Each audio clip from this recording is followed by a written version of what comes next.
red light, let me catch you at the red light. Glock 26 got a green light, ARP got a red sight, and ARP got a flashlight. Pull up on you. Welcome back to the channel. So in this video, I'm going to be giving my final thoughts on the classic event. The first video did alright, so you know, why not give y'all a little update on the event. I finished the event around 2 to 3 o'clock in the morning on Friday, and I gotta say, the event was pretty mid, I'm not gonna lie. That being said, there are 4 things I'm going to be talking about in this video. 1, the prizes. 2, the games I played. 3, games you should play and avoid playing for easy tokens and tickets. And last but not least, 4, my final verdict, you know, what I'd give this event on a scale of 1 to 10. So let's begin. So the prizes, oh man, these are 1,000 times better than part 1's. Look at part 1's lineup. Jesus Christ, this is horrible. But part 2, they really stepped it up, and I'm glad they did. Like a Cleos and a Doom Bucket in the same event, and they're free? Yeah, they cooked with this, I'm not gonna lie, I got no complaints. The gold tracker for the classic is definitely a steal. The gold pass for part 2 is 600 Robux, which is 200 Robux cheaper than part 1, by the way, because part 1 was, the gold pass for part 1 was 800 Robux. So this time it's a W, you gotta buy it. To the people on Twitter that are complaining about the gold tracker being 600 Robux, shut your lame ass up. Like, would y'all want the price to be 1,000 Robux or something? Like, be happy it's cheap this time, bro. Besides the main prizes, there are like 3 exclusive items that were obtainable from certain people. The Star Creator Pie, the Staff Birthday Cake Hat, and the Classic Developer Slice. The only way you could have got one of those items was by meeting a Star Creator, an admin, or a developer that built the classic hub in a game, and they had to launch one of the items in the game, and you had to like pick it up off the floor. That's how you would have got one of those items. The hardest one to get was the admin cake, bro. Holy shit, there are barely any admins online. I got mines off of Inception Time. In order to get it, you have to like follow him on Roblox and join him in the game. The queue was mad long, but it took me like 20 to 30 minutes to get in. He had all 3 launchers, which came in clutch for real, and he had a script where like if you collected all 3 items in the game, it would kick you out the game and make room for someone else to join. Like, W-mans for real. Here's a footage of me trying to get all 3 items for the first time. Bro, why am I lagging now, bro? Why? Come on, get every item, please tell me I got it, please tell me I got it, please. So yeah, it was pretty chaotic. Anyways, moving forward, I played like 9 different games. Well, 10 if we're going to include the classic hub. So yeah, let's start off with the classic hub first. So the classic hub, it was really simple, not that complicated, you know. There was like 10 tickets and 10 tokens in the game, I believe. So it's a pretty good starter, I'm not gonna lie. So before you join any game, make sure to do the quests in the classic hub first. It will take you like 10 to 15 minutes. It wouldn't take you that long, to be honest. The first official game I played was a Dusty Trip. The quest was pretty fun, but the game is super buggy, man. Holy shit. Start off with an AK. Usually you would have to pay for that, but they give you one for free. Then you hop in a classic Roblox car. The only thing you have to worry about is like gas, to be honest. You only have to worry about gas and your hunger. There's like 4 boss fights and a little puzzle. The puzzle being the bridge, like you have to cross the bridge slowly with your car. If you fall off, you have to restart it all over again. The bosses were pretty light. Even the main boss fight, that shit was easy as hell. And you would get a token every time you completed the boss fight, along with the puzzle too. It was pretty fun. Moving forward, next game I played was Liftopia, another light work game. Tickets will spawn randomly around the map. The quest, however, was boring as hell, I'm not gonna lie.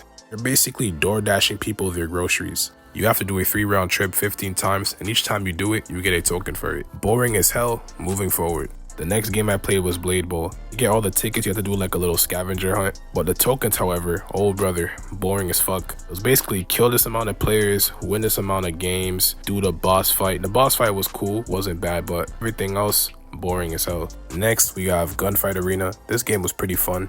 The tickets were easy to get, you know, they would spawn on like the same location on the map, so it didn't matter if people got it before you would still be able to obtain it. The only problem with this game is that you had to get 10 tickets before you could even get any tokens. So yeah, for the token quest, you had to get a certain amount of kills with like 5 different weapons. Easiest ones were like the bazooka and the bomb. The bazooka and the bomb were like the 2 easiest ones because you could just off yourself as many times as you want, so problem solved. The most difficult weapon in your arsenal will definitely be the slingshot. It's the most annoying weapon to get kills with because it's like a little long range type weapon. Not only that, you have to deal with people spawn killing you.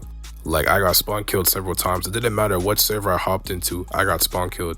Overall, the game was pretty fun. Well, if you're on computer. If you're on mobile, yeah, good luck. Next was Dress to Impress. Tokens were pretty easy to collect. They were all in the lobby. If you get teleported into a new round, just leave the game and just join a different server and just find all the tickets in the lobby, and that's it. But it's just like Gunfight Arena. You have to collect all the tickets before you could even get the tokens. Now, the token quest, you just have to complete an obby, which is pretty easy. Well, if you're on computer, if you're on mobile, yeah, you're gonna suffer. The obby took me like half an hour, almost 40 minutes. As you reach each checkpoint, you have to make sure that you deeply search for a token, because if you miss a token and you step on the checkpoint, you can't go backwards. You're cooked. Got like 4 out of 5 tokens in that game. Like, I missed a spot. I think it was like the little wooden area where you had to like jump on those little tall little wood sticks. I didn't search properly and I stepped on the checkpoint pad. I was so pissed off when I realized I couldn't go backwards. So I advise you to be careful. Overall, it was okay. Next we have Clip It, and I'm not gonna lie, I'm guilty as hell. I watched the video for this one. Shout out to Connor 3D, by the way. I didn't care too much about the tickets, I only cared about the tokens. So you had to like find specific people like Jane Doe, John Doe, Builder Man, and 1x1x1.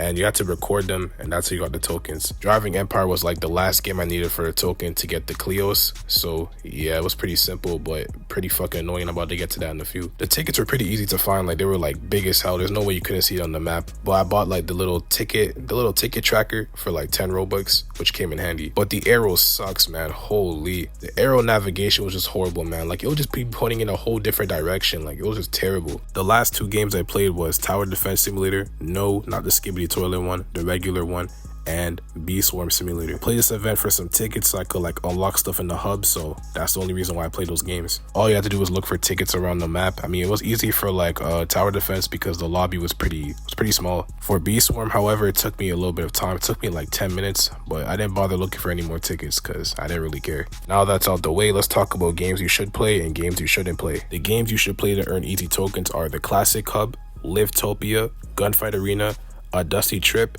and Dress to Impress. Those are easy 30 tokens right there. You can also play Clip It, but I recommend you watch one of Connor 3D's tutorials or any other YouTuber, doesn't really matter. Games you should avoid playing are the Tower Defense games, Toilet Tower Defense and Tower Defense Simulator, Bee Swarm Simulator. Avoid playing Livetopia. Even though I said that Livetopia is like an easy game to play, it is easy, but it's super lengthy, and I don't think you want to do a lengthy quest, but it's also an easy one too, so that as well. Avoid playing Blade Ball, it's super lengthy and it's really not that important. Unless you want to play it, go ahead, you're just wasting your time. And I saved the worst for last. Avoid playing Driving Empire. This game is fucking ass. You have to rack up 500 points just to get all 5 tokens. The way you could rack up points is by being a taxi driver or racing David Bazooki. Those quests don't even give you that much points for real, bro. It's a waste of time. Even if you buy the multiplier, you're not getting that much points, and the multiplier costs 45 Robux, but you're barely getting any. Only play the game if you're missing 1 more token, like how I was. The only reason why you see 2 tokens on your screen is because I went back into the game so I could collect some tickets because it was pretty easy, but overall,